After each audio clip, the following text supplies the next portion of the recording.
Assalamu alaikum. J'ai lu une histoire qui m'a fait beaucoup réfléchir sur l'impact de notre attitude sur la vie des autres. Madame Thompson était la maîtresse de Teddy Stoddard en classe de cours moyen, deuxième année, CM2. Elle avait observé le petit Teddy l'année précédente et avait remarqué qu'il était isolé et sale. En plus, Teddy pouvait être désagréable. Un jour, lorsque cette maîtresse examinait les dossiers de ses élèves, elle a eu une surprise.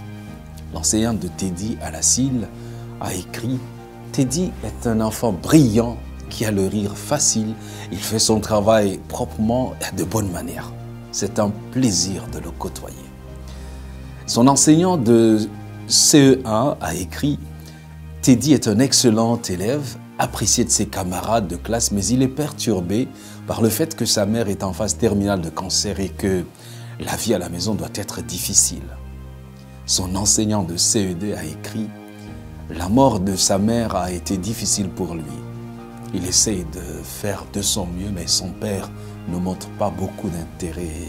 Sa vie à la maison va bientôt l'affecter si certaines mesures ne sont pas prises. » Et celui de CM1 a écrit « Teddy est renfermé et ne s'intéresse pas beaucoup à l'école. Il n'a pas beaucoup d'amis et il dort parfois en classe. » À présent, Madame Thompson avait compris le problème et elle avait eu honte. Elle se sentait encore plus mal quand ses élèves lui ont apporté des cadeaux bien emballés. Celui de Teddy était maladroitement emballé dans un sac d'épicerie. Madame Thompson a pris la peine de l'ouvrir au milieu des autres cadeaux. Certains enfants se mirent à rire lorsqu'elle découvrit un bracelet en strass dont certaines pierres manquaient et une bouteille de parfum remplie au quart. Mais elle a étouffé les rires des enfants lorsqu'elle s'est exclamée que le bracelet était très joli. Elle l'a porté et a mis un peu de parfum à son poignet. Ce jour-là, Teddy Stoddard est resté après les cours pour dire à Madame Thompson qu'elle sentait bon comme sa mère. Après le départ des enfants, elle a beaucoup pleuré. Madame Thompson accordait une attention particulière à Teddy. Et l'esprit de son jeune élève reprenait vie.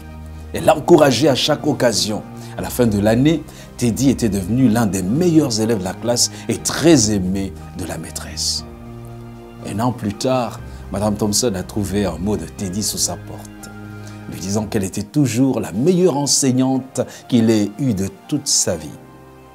Plusieurs fois au fil des ans, à chaque étape importante franchie, Teddy envoyait ses lettres d'appréciation.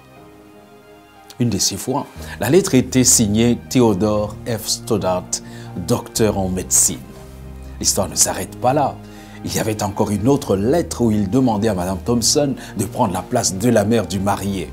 Bien sûr, Madame Thompson a accepté. Devinez quoi? Elle portait ce bracelet, celui auquel il manquait plusieurs strass. De plus, elle s'est assurée de mettre le parfum que Teddy lui avait offert. Ils se sont serrés l'un contre l'autre et Dr Stoddard a murmuré à l'oreille de Madame Thompson « Merci Madame Thompson d'avoir cru en moi.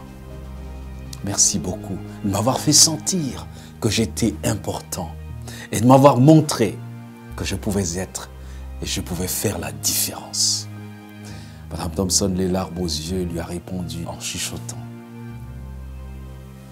Elle a dit « Teddy, tu as tout faux. C'est toi qui m'as appris que je pouvais faire la différence. Je ne savais pas comment enseigner jusqu'à ce que je t'ai rencontré. » De même, nous ne saurons jamais comment bien faire notre travail jusqu'à ce que nous déversions tout notre amour sur un collègue désagréable dont tout le monde se plaint. Nous n'atteindrons la perfection que lorsque nous aurons appris à soutenir les veuves, les orphelins, les réfugiés, les étrangers dans leur misère. Combien d'orphelins attendent désespérément cet amour, cette considération? Ce n'est toujours pas notre argent dont les gens ont besoin. Donnons surtout l'amour. Je me souviens d'un mendiant que j'avais dépassé au bord d'une rue dans la ville de Maroua. Après quelques pas, Dieu m'a demandé de lui donner mon attention. Je l'ai salué puis je me suis assis à même le sol pour causer avec lui. Il Il s'est ouvert, m'a raconté son histoire, très triste histoire. Il était un réfugié. J'ai prié avec lui et après lui avoir donné de l'argent, je lui ai parlé de l'amour de Dieu. Il était très ému. Et je me suis levé, j'ai continué ma route. Le Saint-Esprit m'a gratifié d'un sentiment de satisfaction et de paix profonde. Je me suis rendu compte que chaque fois que nous faisons du bien, nous en sommes les premiers bénéficiaires. Et toutes les fois où nous faisons du mal, nous en récoltons aussi les fruits. Dieu dit dans 1 Jean, chapitre 4, versets 20 à 21, « Si quelqu'un dit « J'aime Dieu » et qu'il haïsse son frère, c'est un menteur. Car celui qui n'aime pas son frère qu'il voit, comment peut-il aimer Dieu qu'il ne voit pas?